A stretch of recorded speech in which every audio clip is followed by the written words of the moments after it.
la semaine prochaine dans un si grand soleil. Elliot profite de la mort de Sarah pour manipuler Lucille, tandis qu'un drame familial frappe Alexandre et Davia. Attention, les paragraphes qui suivent contiennent des spoilers sur les épisodes d'Un si grand soleil diffusés la semaine prochaine sur France 2.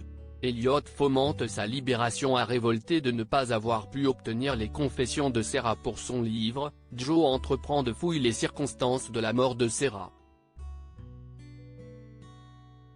Elle confie ses doutes à Sophia et contacte Lucille, car la jeune fille était présente sur les lieux lors de la fusillade qui a failli coûter la vie à Hakim au moment de la mort de Sarah.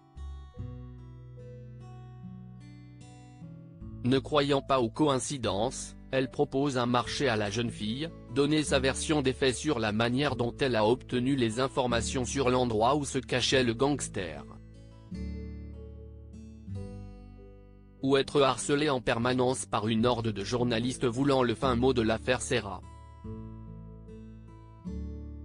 Au même moment, Elliot, désormais sans garantie depuis que Eve s'est débarrassée de l'argent que Sarah lui avait promis, n'a plus qu'une idée en tête, être libéré à tout prix.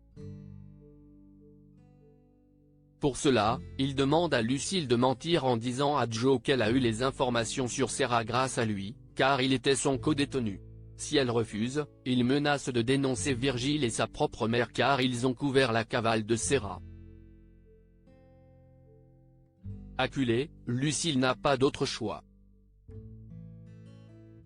Les conséquences ne se font pas attendre. Avec cette version des faits, Elliot gagne des points auprès de la justice, et n'est plus en sécurité en prison car les autres détenus le prennent pour un délateur. Sa libération devient donc sérieusement envisageable. Pendant ce temps, Eve tente d'encaisser la mort de Sarah en silence, mais elle craque en cours de français alors que Léa lit un texte sur le deuil.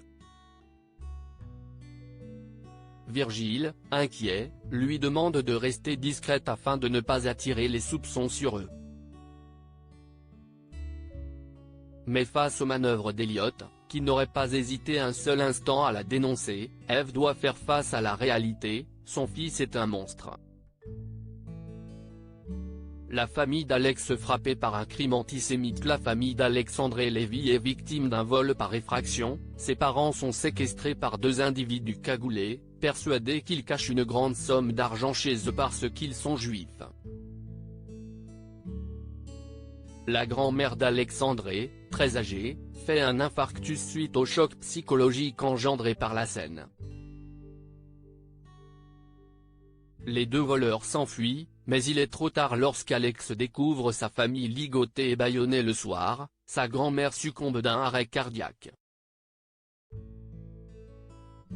Survivante d'Auschwitz, sa mort génère une grande émotion dans la communauté juive de Montpellier. Les coupables sont vite interpellés. Alex découvre qu'il s'agit de deux jeunes hommes sans histoire de son quartier que ses parents connaissaient bien. Comment ont-ils pu être embrigadés au point de commettre un acte motivé par des idées antisémites?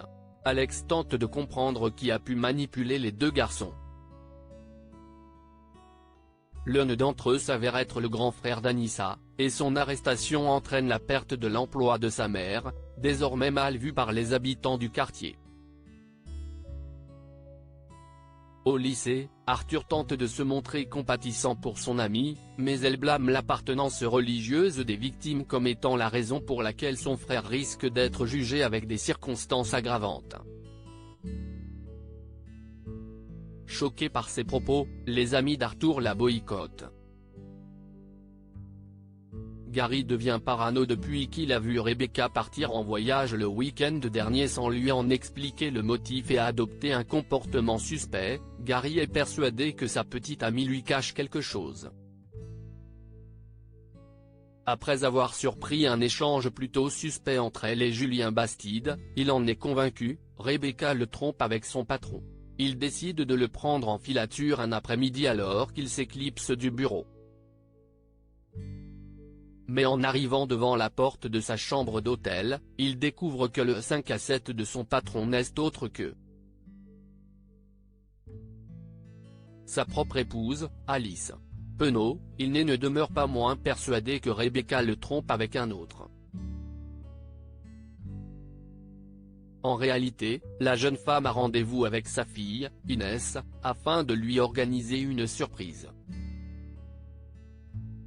Ainsi Grand Soleil, dans les coulisses du feuilleton de France 2, vidéo,